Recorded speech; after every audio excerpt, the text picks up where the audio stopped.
हर भगवान के मंदिर में जो रोज प्रतिदिन भगवान शिव जी को जल समर्पित करते हैं, जो भगवान शिव के मंदिर में रोज भगवान शंकर की आराधना करने हैं, जो रोज भगवान शिव की अविरल भक्ति में डूबते हैं, जो रोज भगवान शंकर का अविरल भजन धारण करते हैं, उनको शिव एक आत्म बल प्रदान करते हैं। 5 वृक्ष ऐसे बताए हैं स्कंद पुराण में, शिव महापुराण में, विष्णु पुराण में, कूर्म पुराण में 5 वृक्ष ऐसे बताए हैं कि जिनके नीचे से अगर व्यक्ति मात्र निकल कर भी चले जाता है तो बल प्राप्त हो जाता है।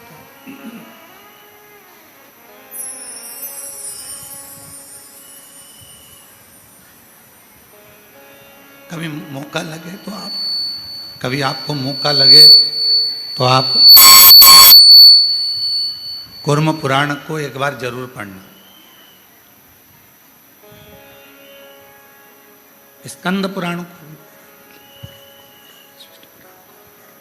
शंभु शंभु शंभु शंभु, कभी मौका लगे तो शिव महापुराण को, लिंग पुराण को, कूर्म पुराण को अवश्य पढ़ें। और जब आप पढ़ेंगे, उसको अध्ययन करेंगे, थोड़ा सा ध्यान देंगे तो आपको मालूम पड़ेगा 5 वृक्ष ऐसे हैं जिनके मात्र नीचे से निकल जाने पर भी व्यक्ति को बल प्राप्त हो जाता है। पहले नंबर पर है बेलपत्र का वृक्ष, दूसरे नंबर पर है शमी का वृक्ष, तीसरे नंबर पर है आंवले का वृक्ष, चौथे नंबर पर है पीपल का वृक्ष और 5वें नंबर पर है वट वृक्ष।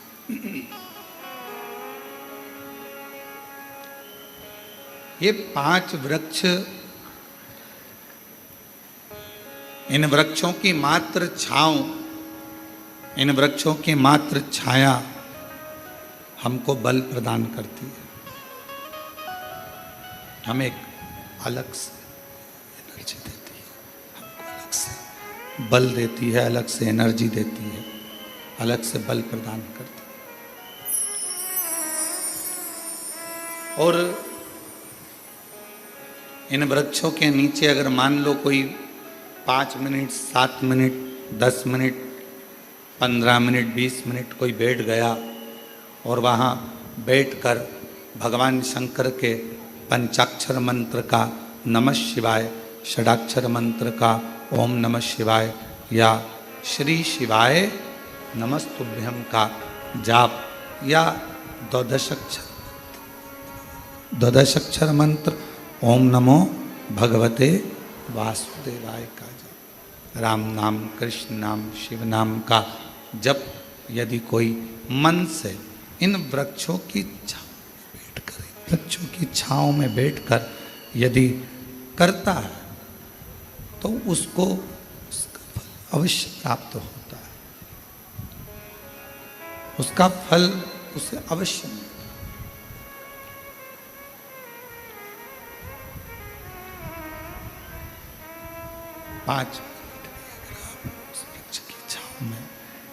5 मिनट भी अगर आप उस वृक्ष की छांव में अगर बैठे हो, 5 मिनट भी अगर इन बेलपत्र का वृक्ष है, शमी का वृक्ष है, आंवले का वृक्ष है, पीपल का वृक्ष है, वट वृक्ष है, इन वृक्ष की छांव में अगर कुछ देर आप और हम बैठे हैं और भगवान के नाम का उच्चारण कर रहे हैं तो उस वृक्ष की छाएं, उस वृक्ष की छांव हमें एक अलग से बल दे दे, अलग से ऊर्जा दे।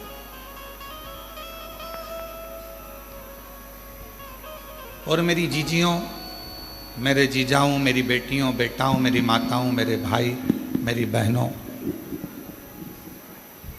एक निवेदन करेंगे कि कभी यदि बहुत ज़्यादा रोग शरीर में अगर ग्रसित हो गया और रोग छूट नहीं रहा, तो शमी के वृक्ष के नीचे बैठकर या तो भगवान शिव का नाम या भगवान श्री गणेश जी महाराज का नाम, जैसा तुम जप सकते हो, जैसा तुम बोल सकते हो, जैसा तुम भज सकते हो, वैसा भजो, वैसा करो, जैसा तुमसे बन जाए। शंभु शंभु शरणे मां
भगवान शिव की कथा, भगवान शंकर का चरित्र कह रहा है,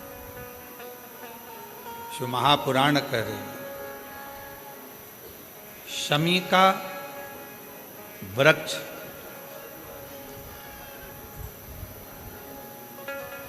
हमारे शरीर में जो रोग होता है, उस रोग के जितने भी तत्व होते हैं उनको शमी का वृक्ष खींचता।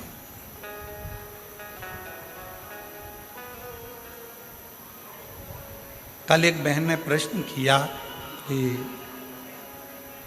गुरुजी, आपने कहा कि शमी का जो वृक्ष होता है वो बड़ा हो जाता है, बड़ा होने के बाद उसको घर में नहीं रखते, छोटा पौधा, छोटा सा पौधा घर में रख सकते, और वो छोटा सा जो पौधा है उसको तो हम घर में रख सकते हैं, पर वृक्ष, शमी का वृक्ष जितना बड़ा होता चले जाता है तो उसको घर से अपन रखते नहीं, उसको फिर कहीं बगीचे में या कहीं एकांत में या जहाँ उसकी ज़रूरत है वहाँ उसको लगा दिया जाता है। गणेश पुराण में एक बात आती है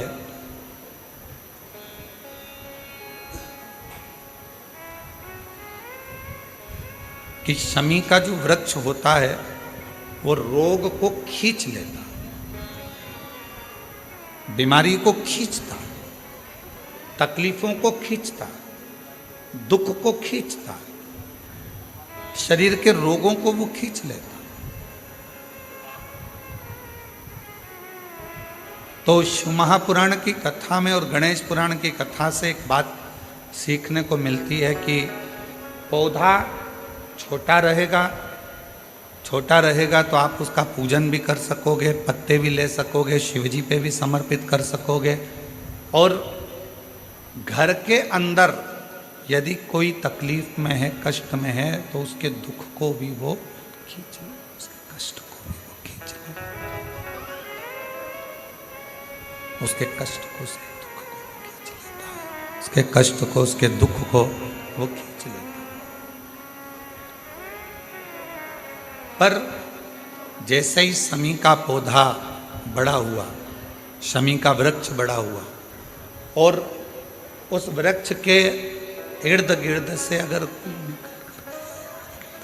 निकल कर जा रहा है, शमी के उस वृक्ष के आसपास से, इर्द गिर्द से अगर कोई निकल कर जा रहा है, तो उसके भी रोग को वो खींचता है,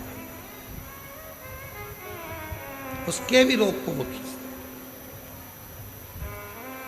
तो हमारे यहाँ सनातन धर्म में सर्व जगत के हित की बात कही जाती है कि शमी का जब पौधा बड़ा हो जाए, शमी का वृक्ष जब बड़ा हो जाए, शमी का पौधा जब बड़ा हो गया, तो उसे कहीं अच्छी जगह पर लगा दिया जाए, जिससे सर्व जगत के दुखों को वो खींचता रहे, सबके रोगों को वो खींचता रहे, समाप्त करता रहे, सबके रोगों को वो खींचता रहे, समाप्त करता रहे। सर्व जगत के हित। छोटा है पौधा अपने नजदीक। शिव महापुराण में 5 वृक्षों का जो वर्णन किया गया, पहले नंबर पर है बेलपत्र का वृक्ष, दूसरे नंबर पर है शमी का वृक्ष, तीसरे नंबर पर है आंवले का वृक्ष, चौथे नंबर पर है पीपल का वृक्ष, और 5वें नंबर पर है वट वृक्ष। ये हमको बल देते हैं और हमें जो बल प्रदान करते हैं, हमें जो एनर्जी देते हैं, हमारे दुखों को ये नष्ट करते हैं। हमको एक अलग से बल इन पौधों से, इन वृक्षों से प्राप्त होता है, हमें प्राप्त होता है। और वो जो बल है, और हमको जो बल मिलता है इन वृक्षों के नीचे बैठकर, इन वृक्षों के नीचे भगवान का भजन कर कर, स्मरण कर कर, कीर्तन कर कर, मंत्र जाप कर कर, नाम जाप कर कर, वो बल एक अलग ही बल है, वो बल एक अलग। और शंभु शरणे मांगू घड़ी रे घड़ी, दुख काटो दया करी दर्शन हो। शंभु शरणे मांगू घड़ी रे घड़ी, दुख काटो दया करी दर्शन हो। शंभु शरणे मांगू घड़ी रे घड़ी, दुख काटो दया करी दर्शन आपो। शंभु शरणे पड़ी मांगू घड़ी रे घड़ी, दुख काटो दया करी दर्शन आपो। शंभु शरणे पड़ी मांगू घड़ी रे घड़ी, दुख काटो दया करी दर्शन आपो। शंभु शरणे पड़ी मांगू घड़ी रे घड़ी, दुख काटो दया करी दर्शन आपो। तो शमी का जो पौधा है वो हमको एक एनर्जी, एक बल देता है। और उस पौधे के नीचे थोड़ा प्रेशर बढ़ा दो। उस पौधे के नीचे जब हम बैठते हैं, भगवत भजन करते हैं, नाम जाप करते हैं, स्मरण करते हैं, तो उसका फल हमको अधिकता में प्राप्त होता है। अधिकता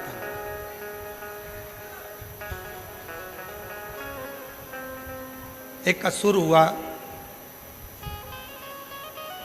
जिसका नाम था मायासुर, और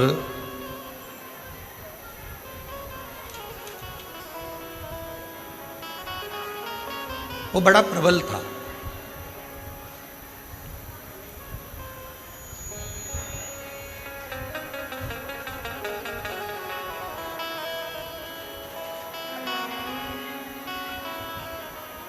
शिव महापुराण में चरित्र आता है मायासुर का कि वो बड़ा प्रबल था।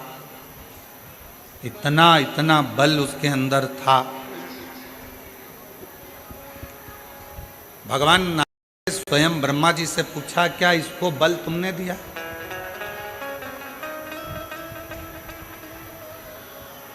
ब्रह्मा जी बोले, नहीं नहीं नहीं, मैंने कोई इसको बल नहीं दिया। फिर को इसको बल भगवान विष्णु जी ने भगवान ब्रह्मा जी ने भगवान विष्णु जी से पूछा, क्या आपने बल दिया इसको? नहीं नहीं, मैंने बल नहीं दिया। बात पहुंच गई भगवान शंकर जी के पास में, और शिव जी से जाकर पूछा, क्या आपने इसको बल दिया? शिव जी बोले, नहीं दिया। इंद्रदेव के पास बात पहुंची, 33 कोटि देवताओं के पास बात पहुंची, क्या इसको बल आपने दिया? नहीं। फिर मायासुर के पास में इतना बल कैसे आ गया?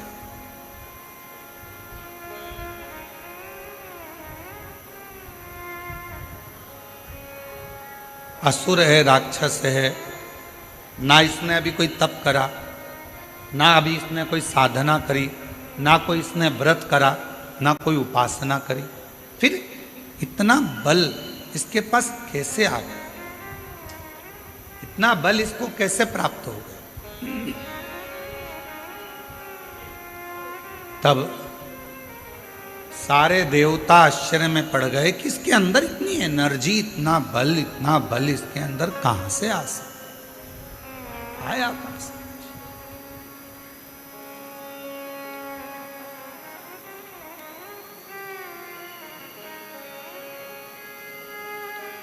सब देवता तैयारी में लग गए कि मालूम करो कि आखिर इसके पास में बल आ कहां से।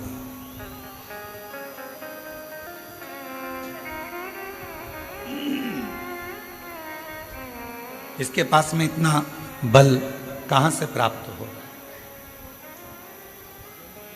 सारे देवता सब तैयारी में लग गए, मालूम करो कि इस मायासुर के पास बल कहां से प्राप्त हो। और सारे देवता मालूम करने में लगे, फिर भी कोई ठिकाना नहीं मालूम पड़ा कि आखिर बल कहां से आ, कैसे प्राप्त हो। महीनों निकल गए, पर जितना बल मायासुर के पास था, वो बल और बढ़ता चले, और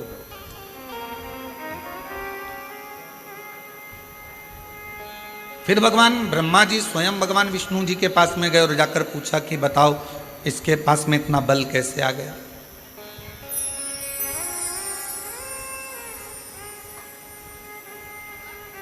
इतना बल इसके पास प्राप्त कैसे हो रहा है? 2 महीना फिर निकले तो फिर बल बहुत बढ़ गया। अब वो मायासुर क्या करता था, ये कोई नहीं जान पाया। कहाँ जाकर तप करता था, साधना करता था, व्रत करता था, उपासना करता था, क्या करता था, ये कोई नहीं जान पाया। कोई भी नहीं जान। अब आखिरी में देवऋषि नारद के पास में खबर गई। देव ऋषि नारद से पूछा कि आप बताओ कि मायासुर कहाँ जाता। मायासुर को जानने के लिए नारद जी ने अपने गुप्तचर लगाए, स्वयं नारद जी जाते रहे पता करने के लिए कि मायासुर ना तो ब्रह्मा जी का भजन कर रहा है, ना भगवान शिव का भजन कर रहा है, ना भगवान विष्णु का भजन कर रहा है, ना इंद्र का भजन कर रहा है, ना किसी देवता का भजन कर रहा है। फिर इसके पास में इतना इतना बल बढ़ कैसे,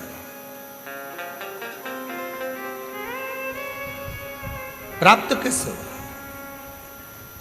नारद जी भी थक गए। एक दिन नारद जी अपने भांजे के पास पहुंचे, पर्वत मुनि के पास,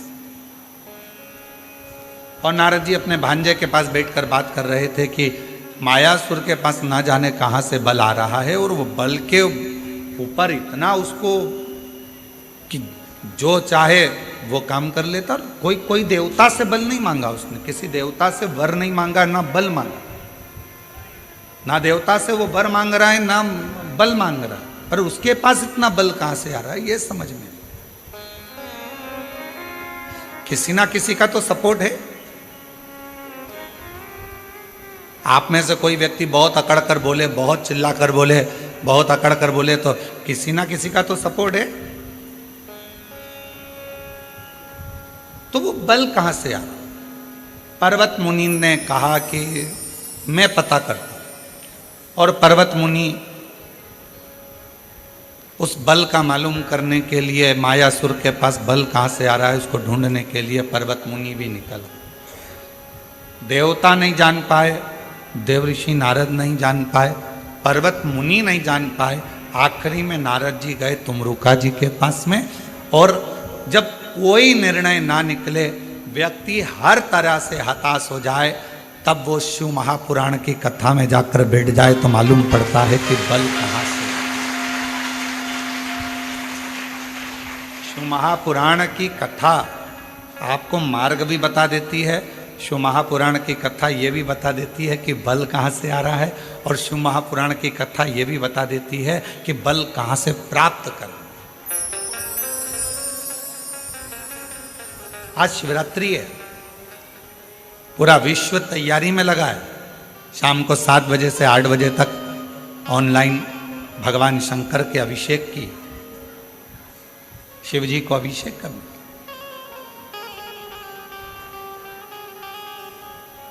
और अगर मौका लगे तो शिव महापुराण की शिवरात्रि की आराधना को एक बार पढ़ना, उसमें वर्णन मिलता है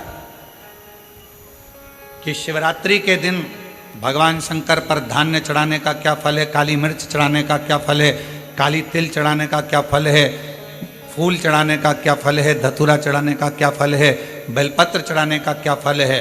और जब वो 12 महीने की शिवरात्रि नहीं कर पाता और 12 महीने शंकर जी का पार्थिव लिंग का पूजन नहीं कर पाता, मात्र एक शिवरात्रि के दिन भी अगर वो पार्थिव लिंग का पूजन कर लेता है तो पूरे वर्ष की शिवरात्रि का फल उसको एक बार में ही प्राप्त। और ये हमारी बात पर भरोसा मत करो, आप तो शिव महापुराण की कथा पढ़ो, उसका अध्ययन करो, गीता प्रेस गोरखपुर के शिव पुराण लेकर आओ, उसको पढ़ो, उसमें आपको मिलेगा। अध्ययन करो।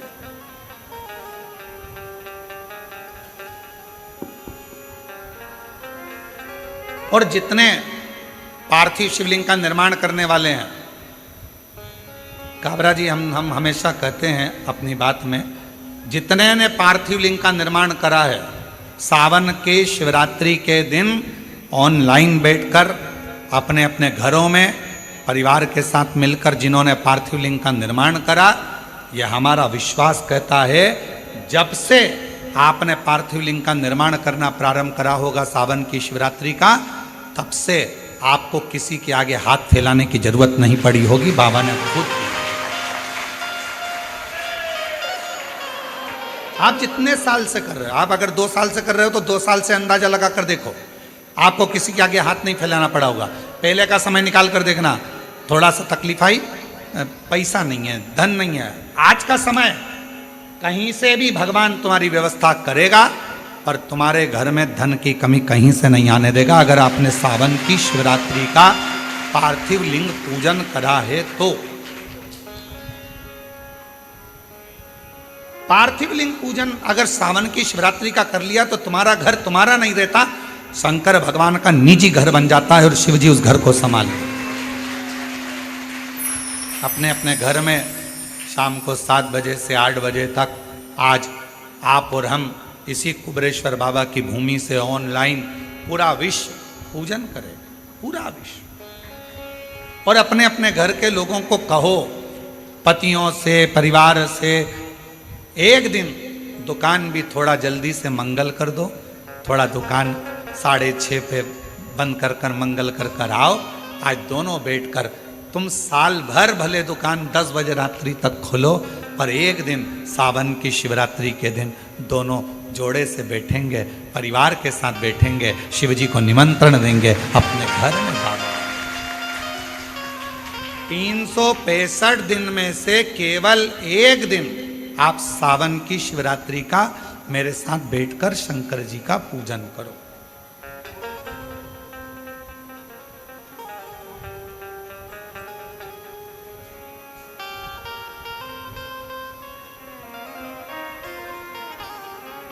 शिव संभाले।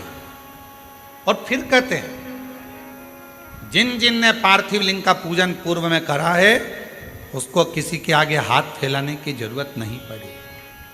और आज फिर पूरी दुनिया, पूरा विश्व पार्थिव लिंग का पूजन करेगा। और अगले साल तक तुम भी अंदाजा लगा कर देखना कि तुम्हारे को किसी के आगे हाथ नहीं फैलाना पड़ेगा। शिव देव, शंकर देव, बस उसको विश्वास के साथ में भजो, उसको भरोसे के साथ में भजो। और जब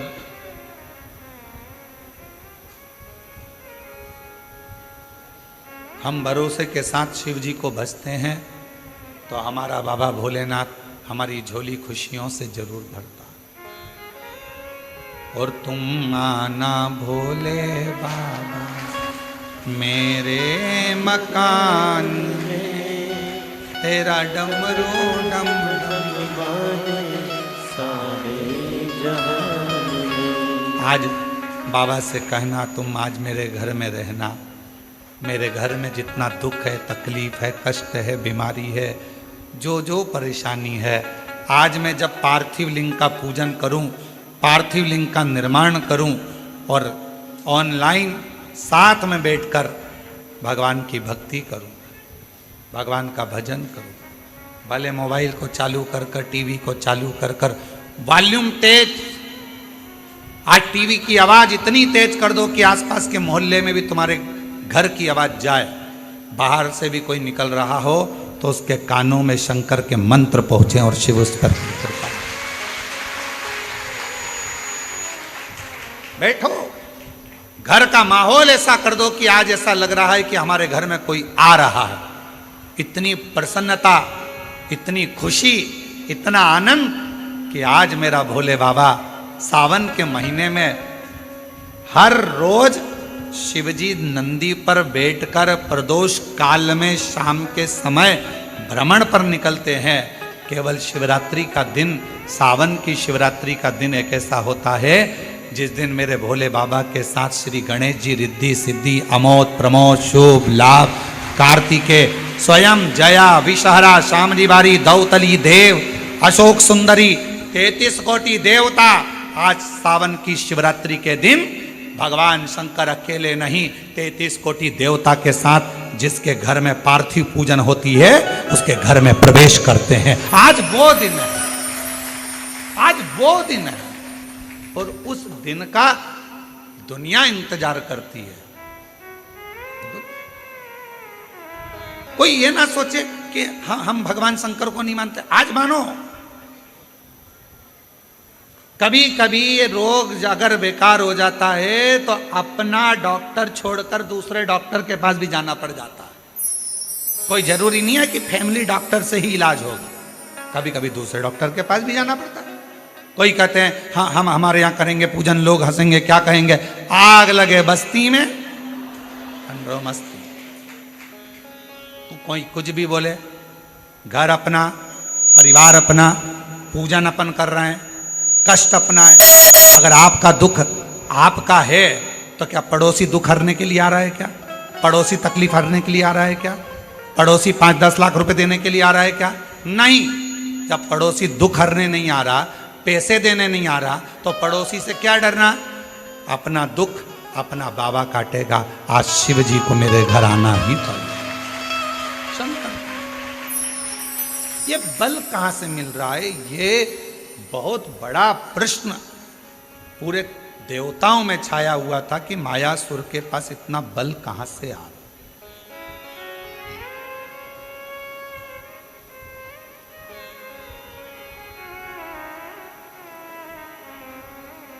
और गुप्ता बहन जी, कल आप नहीं आई थी, तो आपकी बेटी हैं, तो हमने उनसे कहा था क्यों नहीं आई, तो कहा थोड़ा स्वास्थ्य नरम गरम चल रहा है। तो हमने कहा उनसे कहना कि कथा में आएंगी तो बल अपने आप मिल जाएगा, चिंता ना करें। ये शिव की उदारता है जो भगवान शंकर आपको बुला लेता है। तो हम कहें ये बल अंदर से प्राप्त शिव देता है। और आपकी बेटी को भी धन्यवाद है जो पूर्ण तरह से आपको हाथ पकड़ कर लेकर आ जाती है। साधु का ये बल है हमारे भीतर। अब मायासुर के पास इतना बल कहां से आ रहा है? कौन दे रहा है? तब देव ऋषि नारद को लगा कि मैं जाकर मालूम करूं कि इतना बल कहां से आया। कहां से? नारद जी को मालूम नहीं पड़ा, पर्वत मुनि को मालूम नहीं पड़ा, 33 कोटि देवता ने सब आपस में बात करी, क्या तुमने वर दिया, तुमने वर दिया, तुमने वर दिया? नहीं, हमने नहीं दिया, हमने वर नहीं दिया। क्या तुमने बल दिया? नहीं। अच्छा बोलो, ईमानदारी से बताओ, तुम्हारा बेटा बाजार में जाकर 10 रुपए की फुल्की खा रहा है और किसी ने आकर तुमको बता दिया कि इसने 10 रुपए की फुल्की, चाट, पानी पतासा, गोलगप्पा, चाउमीन, बर्गर 10 रुपए का खाया। वो घर आया, तुमने पूछा कि नहीं पूछा, क्यों रे 10 रुपए कहां से आए थे? मैंने तो तुझे दिए नहीं।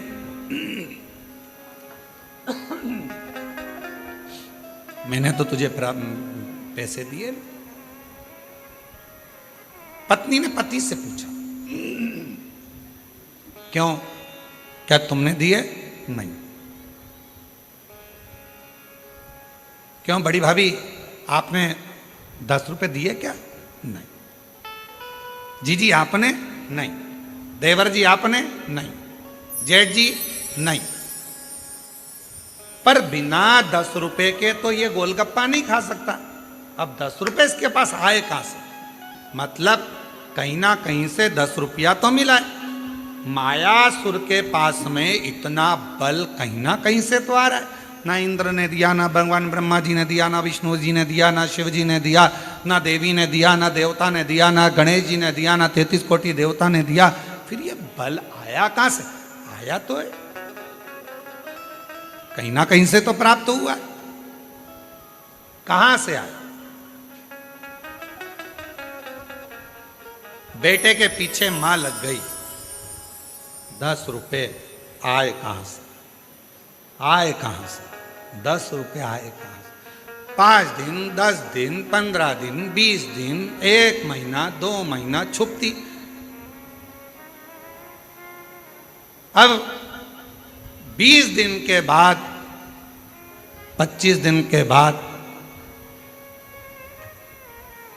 जो मां थी उसकी बहन आई और आकर बैठी और बैठते बैठते बात निकली कि कमलेश तो अपने दोस्तों के साथ मेरे यहाँ आया था और इतना प्यार करा ना, मैंने उसको मासी मासी कह रहा था और फिर जाने लगा तो मैंने उसको 10 रुपए दिए थे कि ये 10 रुपए तू रख ले।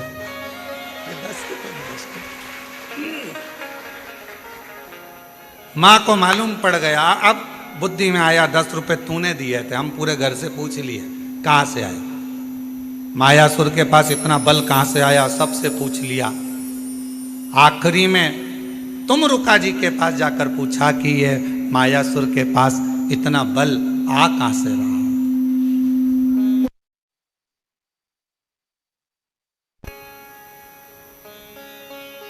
ये मायासुर के पास इतना बल आ कहां से?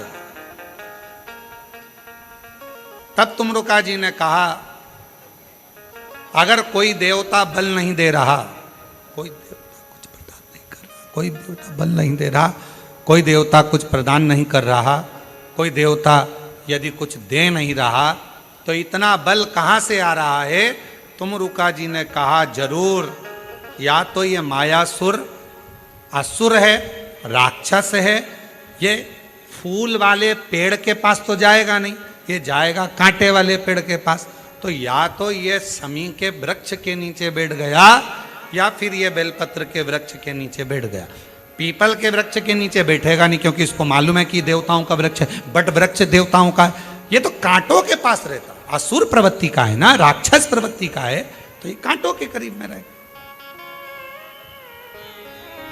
पता करो जरूर, या तो बेलपत्र के वृक्ष के नीचे बैठता होगा या शमी के वृक्ष के नीचे बैठता होगा। अब देव ऋषि नारद ने मालूम करना प्रारंभ करा, और मालूम करते करते आखिरी में यह देखा गया कि शमी के वृक्ष का एक वन था, उस वन के नीचे मायासुर अपना एक सिंहासन लगाकर बैठता था, और उस वृक्ष के नीचे बैठा अलमस्ती में, आनंद में अपने जीवन को जी रहा था। कुछ नहीं करता, ना तप, ना साधना, ना व्रत, ना उपास, तो भी उसके पास बल आ रहा था। तुमरुका जी ने कहा, बस यही शमी वृक्ष की छांव इसको इतना बल दे रही है कि ये देवताओं से भी भिड़ने को तैयार हो जाता है। ये शमी वृक्ष की छांव, शमी वृक्ष की छांव इसको बल दे रही है, जो ये देवताओं से भी भिड़ने को तैयार हो जाता।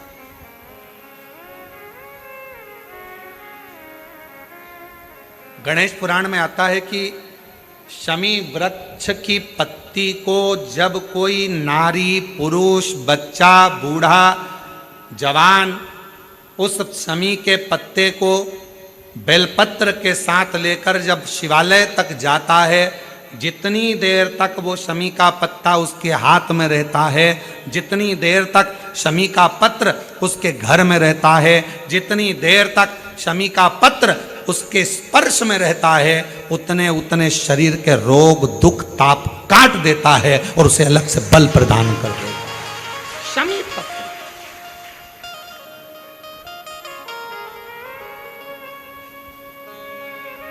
जब व्यक्ति का विल पावर डाउन होता है ना, उसको लगता है ये होगा कि नहीं होगा, होगा कि नहीं होगा, उसको 5 मिनट शमी वृक्ष के नीचे चले जाना चाहिए, 5 मिनट, इससे ज्यादा नहीं, या शमी की पत्ती को रख लेना चाहिए।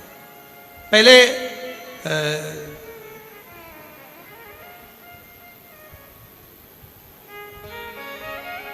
वो स्थान का ध्यान नहीं आ रहा है स्मरण में, पहले एक नियम चलता था, आप लोगों के जिंदगी में भी, आपका भी बुढ़ापा आया होगा, आप भी युवान अवस्था में आए होंगे, कभी तो स्कूल गए होंगे, कभी तो पढ़ने गए होंगे। सबसे पहले अगर हमारे विद्याध्ययन को निकालेंगे तो हमारे यहाँ एक नियम चलता था कि शमी की पत्ती को किताब के अंदर उसको विद्या के रूप में रख लिया जाता था। बाद में ये नई नई डिजाइन की पत्ती आ गई तो विद्या का पेड़ पैदा कर दिया इनने। अब वो विद्या का पेड़ पैदा कर दिया तो विद्या को रखने लगे। विद्या की पत्ती को लोग शमी की पत्ती समझने लगे, क्योंकि उसमें भी ऐसी पत्तियां निकली रहती है और शमी की पत्ती भी ऐसी ऐसी निकली रहती है। तो पहले नियम था कि किताब के अंदर शमी की पत्ती को रख लेते थे और कहते थे इसमें विद्या है, इसमें विद्या है। विद्या का मतलब क्या? उसको बल मिलता था, एनर्जी मिलती थी। एग्जाम में बैठता, कंपटीशन एग्जाम में बैठता, जब वो कोई इंटरव्यू देने के लिए बैठता या टेस्ट देने के लिए बच्चा बैठता तो वह खुश होता था, मेरी किताब में शमी, मेरे किताब में विद्या रखी है। विद्या से मतलब आज के जमाने में लोग विद्या का पेड़ की पत्ती रख लेते, पर रखते क्या थे? जम के बोलो, शमी की पत्ती रखी क्या जाती थी? शमी की पत्ती। और वो शमी की पत्ती क्या देती थी? उस बच्चे को बल देती थी, एनर्जी देती थी। डामाडोल नहीं होगा, टेंशन मत लेना, विल पावर कमजोर नहीं होगा। पत्ती रखी है शमी की, उसके नजदीक में है, शमी बल देती है।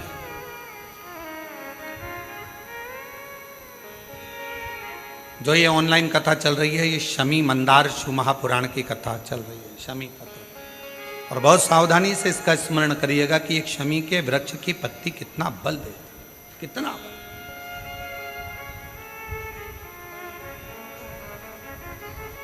शायद आप लोगों में भी कोई ना कोई तो ऐसा होगा जिसने बचपन में विद्या की पत्ती रखी होगी। वो विद्या की पत्ती बाद में आई होगी, पहले थी वो शमी की पत्ती। कौन कौन ने रखी? जरा हमने तो रखी, हमने भी रखी। वो पत्ती तोड़ कर रख लेते थे, उसमें विद्या बढ़ेगी, विद्या बढ़ेगी। विद्या बढ़े मतलब बल बढ़ेगा, अपने अंदर एनर्जी आती, बल आता। अब उसको लोग आजकल विद्या की पत्ती अलग से आने लगी तो लोग उसको विद्या की पत्ती तोड़ने लगे, नहीं तो रखते थे वो शमी की। और मैंने तेरे ही भरोसे बाबा, तेरे ही भरोसे हवा बिच उड़ती जावांगी बाबा, डोर हटो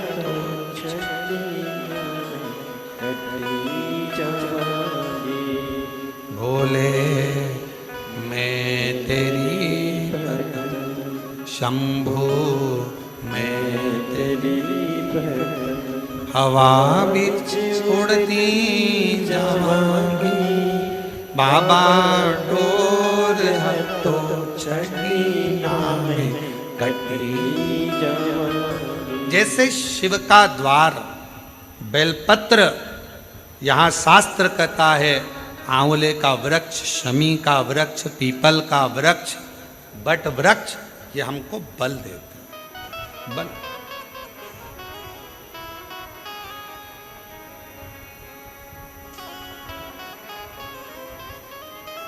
भीतर से एक एनर्जी अपने आप। एक पत्र आया है, उस पत्र में उन्होंने कहा, अच्छा पत्र है,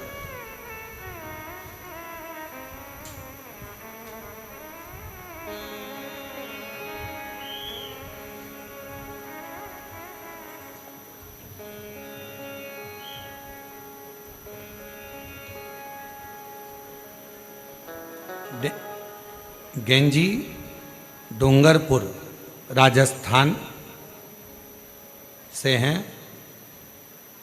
मेरा नाम निर्मला पंचाल, बंशीलाल जी पंचाल। मैं गेंजी जिला डूंगरपुर राजस्थान की निवासी हूँ। एक लोटे जल का मैं क्या वर्णन करूँ। मेरे कान के पर्दे में छेद हो गया था।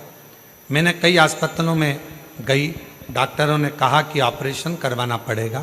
फिर हम सब अपने घर आए, परिवार से सब बहुत निराश से हो गए, परंतु मेरा शिवजी पर पूरा विश्वास हो गया था। मैं रोज़ शिवालय जाना आपकी कथा सुनकर चालू कर दी। शिवजी को एक लोटा जल चढ़ाती, बेलपत्र चढ़ा कर लाती और उसको खा लेती। बाबा से रोज़ प्रार्थना करती, बाबा ऑपरेशन करने की नौबत ना आए, ऐसी कृपा कर दो ना। डॉक्टर ने मुझे 8 दिन दिए, हमने 8 दिन निकाले। जिनका पत्र है वो पीछे से आ सकते हैं, जिनका भी पत्र है वो पीछे से आ जाए। 8 दिन डॉक्टर ने दिए, ऑपरेशन की तैयारी में लगे। हमने पैसा एकत्रित करा, ऑपरेशन कराने के लिए हॉस्पिटल जाने की तैयारी। बाबा के भरोसे, आप कहते हो बेलपत्र शमी पत्र बल देता है, हमने भी वही करा। ऑपरेशन में जाने से पहले शमी की पत्ती और बेलपत्र शिवजी को समर्पित कर दिया। जल को पिया, कानों में थोड़ा थोड़ा लगाकर ऑपरेशन के लिए जाने लगे तो कान में इतना तेज दर्द हुआ कि चक्कर खाए नीचे पड़ गए। अब करूं तो करूं क्या। लोग उठाए, हॉस्पिटल लेकर गए, दिखाया। जब डॉक्टर ने ऑपरेशन के लिए जांच करना प्रारंभ करी तो बाबा की ऐसी कृपा हो गई कि मेरे कान का पर्दा पूरी तरह से पैक हो गया, उसमें छिद्र नहीं था। मैं बाबा को प्रणाम करने के लिए यहाँ पर आई, बाबा को नमन करने के लिए। एक पत्र और अच्छा है।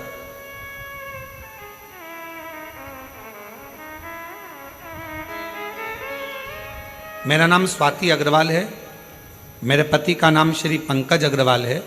मैं कुल पहाड़ महोबा उत्तर प्रदेश की रहने वाली हूँ। कहीं बैठी हो तो बेलपत्र लेने के लिए आ सकते हैं।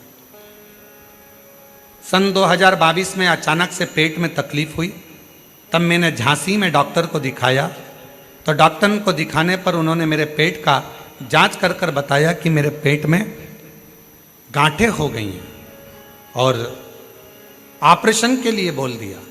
तब मैं बहुत घबरा गई, और भी डॉक्टरों के पास दिखाने के लिए गई तो उन्होंने भी ऑपरेशन का कह दिया।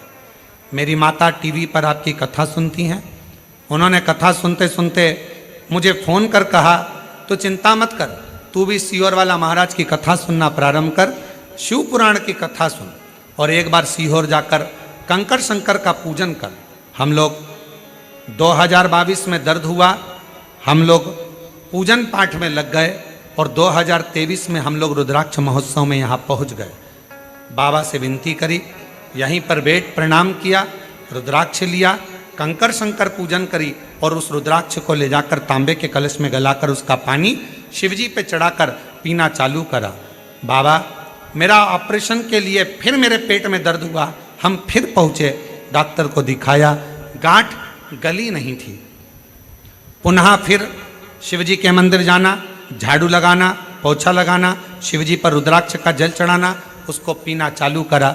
2 महीना निकला और हमने फिर डॉक्टर को जांच कराई और डॉक्टर ने सारी सोनोग्राफी कर कर बोल दिया गर्भाशय में कोई गठान नहीं है, सारी गांठें गल चुकी है। हम बाबा को प्रणाम करने के लिए आए हैं। शिव तत्व कहते किसको? और तेरी कृपा का क्या है भरोसा, कब किस पर हो जाए, जरा से हम पर कर दो, जरा से हम पर कर दो। तेरी कृपा का क्या है भरोसा, कब किस पर हो जाए, जरा से हम पर कर दो, जरा से हम पर कर दो। जिस पर भी हो गई तेरी कृपा करुणा, वो भव पार हुआ, भव पार हुआ। आप ही बोलो, जिस पर भी हो गई तेरी कृपा करुणा, वो भव पार हुआ, भव पार हुआ। पापी हो चाहे जितना, उसका भी बाबा उद्धार हुआ, उद्धार हुआ। पापी हो चाहे जितना, उसका भी बाबा उद्धार हुआ, उद्धार हुआ। मिल गणिका जैसे अब ठीक है। मन को भावे जरा से। स्वाति जी अग्रवाल, जिनके गर्भाशय में पेट में गठाने हो गई थी और ऑपरेशन का डॉक्टर बोल दिए थे, इन्होंने एक लाइन लिखी है, गुरुजी हम हर 6 महीने में कुबेरेश्वर धाम आ जाते हैं बाबा को प्रणाम करने के लिए, बाबा को नमन करने के लिए। इतना विश्वास है इस कुबेरेश्वर धाम पर गुरुदेव, यहाँ आकर केवल हम बाबा से कंकर शंकर पूजन करते हैं और बोलते हैं, और बाबा अपनी बेटी को कभी खाली नहीं भेजते हैं। मेरा भंडार फिर भर गया। हर 6 महीने में हम यहाँ पहुंच जाते, हर एक विश्वास जागृत हो, भरोसा जागृत।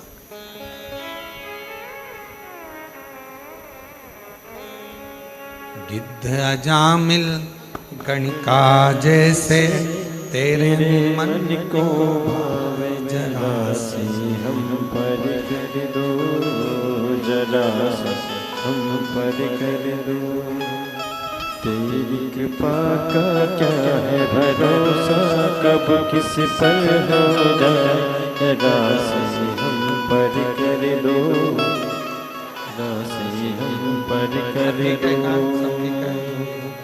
तेरी कृपा का क्या है भरोसा, कब किसी पर कर दो। आपके कान ठीक है। पति को शुगर हाई रहती थी, हर कभी बेहोश हो जाते थे। और उन्होंने कहा, पत्र में मैंने लिखा, आप पढ़े नहीं गुरुदेव।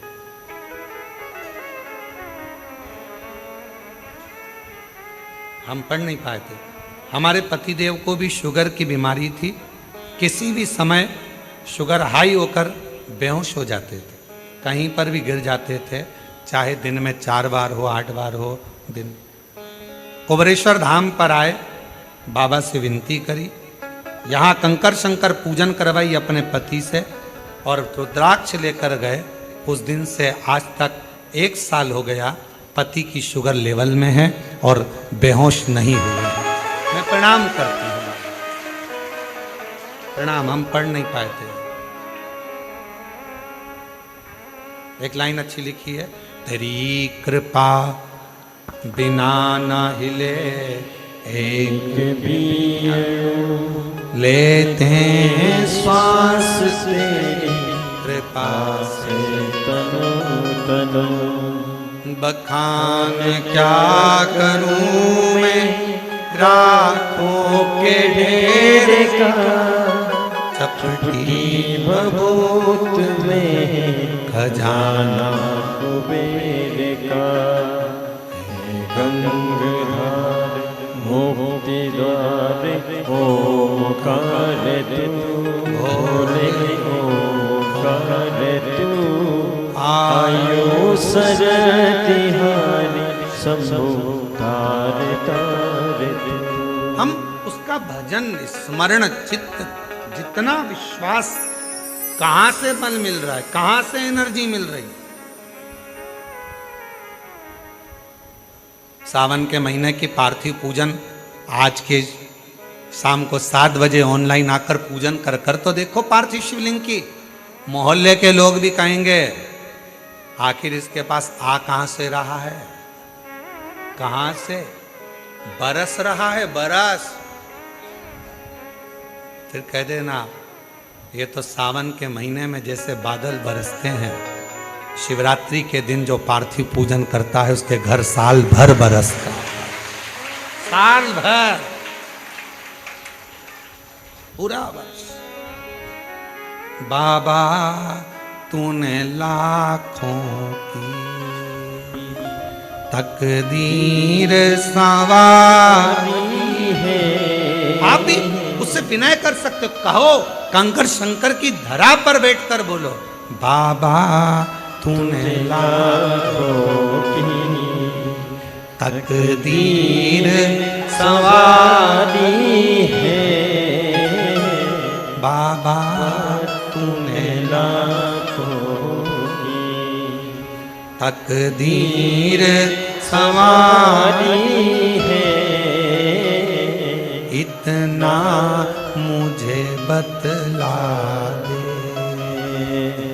इतना मुझे बतला दे, कब मेरी बारी है।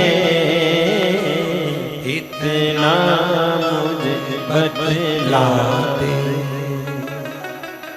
इतना मुझे बतला दे, कब मेरी बारी है। बाबा तूने लाखों की।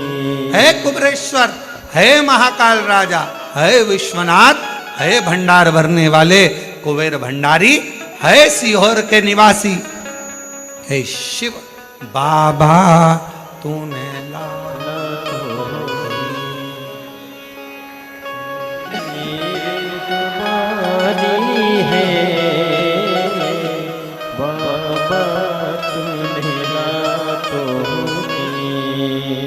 तकदीर सवारी है। इतना मुझे बता दे, इतना मुझे बतला दे, कब मेरी बारी है। इतनी कृपा कर दो कि तुम करुणा करते रहो। और फिर कहूं, बाबा से कहकर जाना, इतना देना, इतना देना। हमारे एक परिचित एक आते हैं और हमने एक बार उनका व्यासपीठ से भी नाम लिया। अभी वर्तमान में विधायक है। वो पहली बार कुबेरेश्वर धाम आए थे तो ट्रेन से आए थे, और ट्रेन से आए, धक्के खाते, लोकल डब्बा, और उसमें, और अब तो महाराष्ट्र वालों को और खुशी होना चाहिए कि तुम्हारे महाराष्ट्र से त्रिंचापल्ली ऐसा कोई जगह है, वहाँ से भगत की कोठी राजस्थान तक एक ट्रेन अकोला और ये सारा क्षेत्र कवर करती करती उधर से पूरे महाराष्ट्र के यात्रियों को लेती सीहोर तक आना चालू हो गई। सीहोर में उसका स्टॉपेज होता है, फिर आगे बढ़ती है। और उसमें first AC, second AC, third AC, sleeper, local सब है। अब तो महाराष्ट्र वालों के लिए और सुविधा हो गई, अब तो कहीं जाने की जरूरत नहीं, डायरेक्ट सीहोर। शाम को शायद 4 बजे पहुंचती है, 4 बजे उतरते भगवत भजन, सीधे वहाँ से चले महाराष्ट्र से अकोला और अधिकाधिक भुसावल और उसके आगे तिरचापल्ली कहीं है स्थान, वहाँ से चलती है और भगत की कोठी तक। तो वो जो विधायक महोदय वो ट्रेन से आए थे, लोकल डब्बा था। आए, स्टेशन पे उतरे, स्टेशन पे उतर कर ऑटो करा, ऑटो से यहाँ तक पहुँचे, पूजन वगैरह करी और बाबा को विनती कर चले। उनको भी नहीं मालूम था,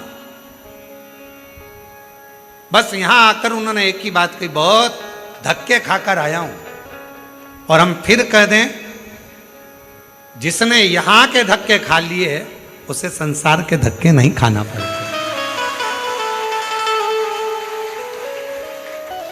और कभी हमने देखा है कई लोग कावड़ यात्रा में आते हैं, प्रदोष की कावड़ जो 6 अगस्त को भराएगी, कई लोग उस कावड़ यात्रा में केवल यही आते हैं कि हम थोड़ा सा धक्का खाएंगे, आगे बढ़ जाएंगे। दर्शन करने आते हैं उस कावड़ का, प्रदोष की कावड़ को बनने। और 6 अगस्त को भराएगी, आप लोग भी बड़े प्रेम से पधारो, आनंद। तो बाबा बहुत धक्के खा लिए, आए गए, उनको भी मालूम नहीं था कि यहाँ से अपने क्षेत्र से जहाँ वो रहते हैं उस क्षेत्र से उनको टिकट मिल जाएगा, और टिकट भी मिल गया। पैसा वैसा कुछ नहीं तो ऐसी से ना आते, सिर्फ धक्के खाए, टिकट मिल गया। चुनाव लड़ने की तैयारी हो गई, फिर आ गए लोकल धक्के से, टिकट तूने दिला दिया है, अब तू जान, तेरा काम जान। और दूसरी बार आए तो कहा, बाबा ने क्या करुणा करी, हाथ पकड़ा ऐसा कि टिकट भी दिलाया, विजय भी दिलाई, और बाबा ने आज सिंहासन पर बिठाया। अब मैं गाड़ी से आया। ये शिव, इसको शंकर कहते हैं, इसको भोला कहते हैं, इसको कहते हैं कुबेरेश्वर महादेव, कुबेर भंडारी। कुबेर भंडारी इसको कहते हो। भंडार कब भरेगा, तेरी कृपा का कब किस कब भरेगा, कैसे भरेगा, क्या देगा, कैसे देगा, सब उसको मालूम, सब मालूम।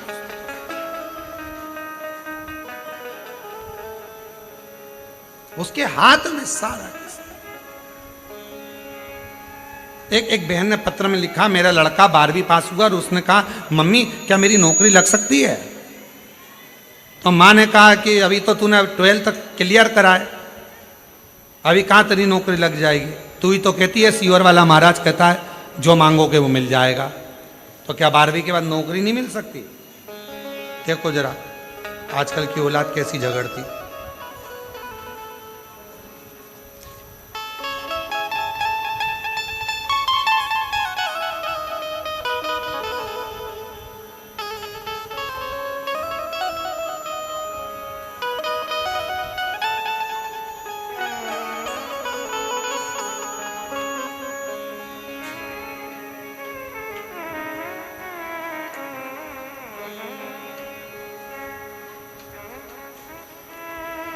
शंभो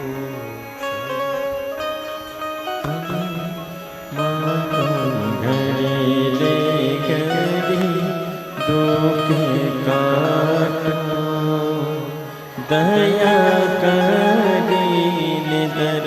सन्यापो शंभो शरणे पड़ी मागू घड़ी रे घड़ी दुख काटो। सिमरन पति का नाम हरविंदर सिंह, छोटे से कस्बे गांव मीरपुर की रहने वाली हूं, वहां से आई।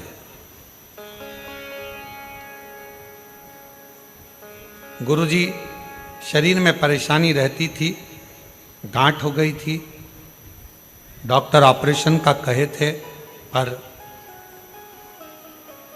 एक दिन मेरी मौसी जी ने, मेरी सास ने टीवी पर देखा और कहा कि तू एक बार सिमरन सीहोर जा, या फिर वो प्रदीप मिश्रा कथा कहते हैं ना, उनके पंडाल में जा।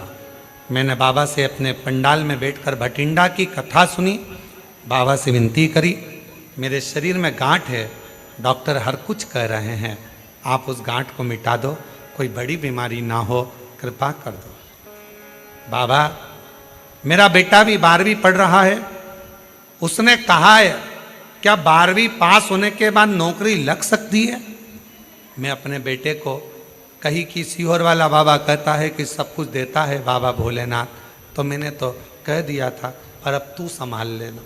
बाबा, 9 मार्च 2025 को पंडाल में बैठकर कथा सुनी और बाबा की कृपा से दूसरी बार जांच कराई, मेरी गठाने गल चुकी थी। गुरुदेव,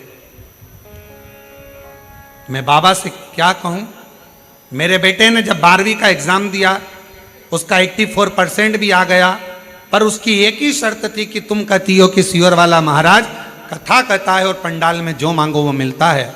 मैंने अपनी नौकरी मांगी है और गुरुदेव, आज मैं बाबा को धन्यवाद देने के लिए आई हूँ कि मेरा बेटा 12th में पास हुआ और बाबा ने उसकी जॉब लगवा दी, उसकी गवर्नमेंट जॉब मेरे बाबा ने दिलवा दी। ये शिव है, ये शंकर है, इसको ओघड़ी कहते हैं, इसको शिव कहते हैं।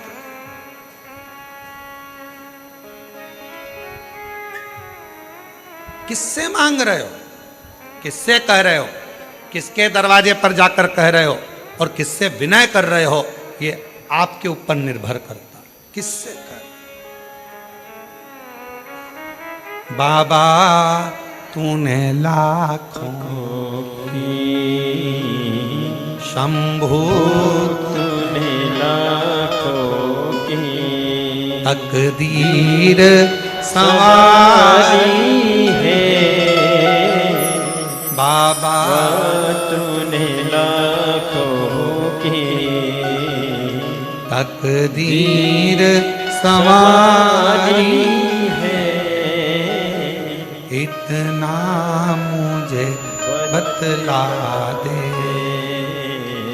इतना मुझे बतला दे, कब मेरी बारी है। बाबा, तूने लाखों की। बस उससे विनय करो, निवेदन है। उस बच्चे ने शर्त लगाई, क्या ऐसा हो सकता है? और माँ ने कह दिया क्यों नहीं होगा, बाबा कहता है ना, सीहोर वाला महाराज कहता है, होगा, मांगो, करो विनय, प्रार्थना करो, विनती करो, देगा। देवता देते हैं पल्ला झाड़ कर, महादेव देते हैं छप्पर फाड़ कर, वो कम ना दे, कम बहुत दे।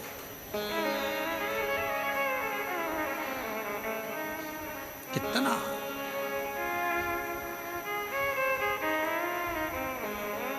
कल के पत्र में अगर वो माता बैठी हो, पत्र हमको ढूंढना पड़ेगा। कल के पत्र में एक पत्र था, एक लड़की है जिसको शुगर की बीमारी है और शुगर 600 है। कहीं बैठी हो, या तो हमको पत्र ढूंढना पड़ेगा इतने सारे पत्रों में, तो 600 शुगर रहती थी, कभी 650 पहुंच जाती थी, इंसुलिन चलता था। कहीं बैठी हो तो हाथ हिला सकती है। अब वो इंसुलिन चढ़ता, शुगर की बीमारी थी और इतनी तकलीफ में वो लड़की थी, बच्ची शायद 15-16 साल की है वो, और उसका इंसुलिन चढ़ना, बहुत तकलीफ में रहना। एक दिन किसी ने कह दिया कि इसकी इंसुलिन तो जिंदगी भर चलेगी, लेवल पर शुगर नहीं आएगी। उसकी माँ से कहा कि ये तो चलेगा, तो माँ बड़ी दुखी रहती थी, तो उसने कहा चलो कुबरेश्वर धाम चलते हैं, सुना है वहाँ पर जाने से बहुत लाभ मिलता है, एक बार कंकर शंकर पूजन करने आता। काबरा जी अपनी बच्ची को लेकर कुबरेश्वर धाम आ गई। उसने पत्र में ढूंढेंगे उसको हम, तो कुबरेश्वर धाम आई। बाबा के धाम पर आकर उसने पूजन करा, बेलपत्र उठाई बाबा की, खा गई।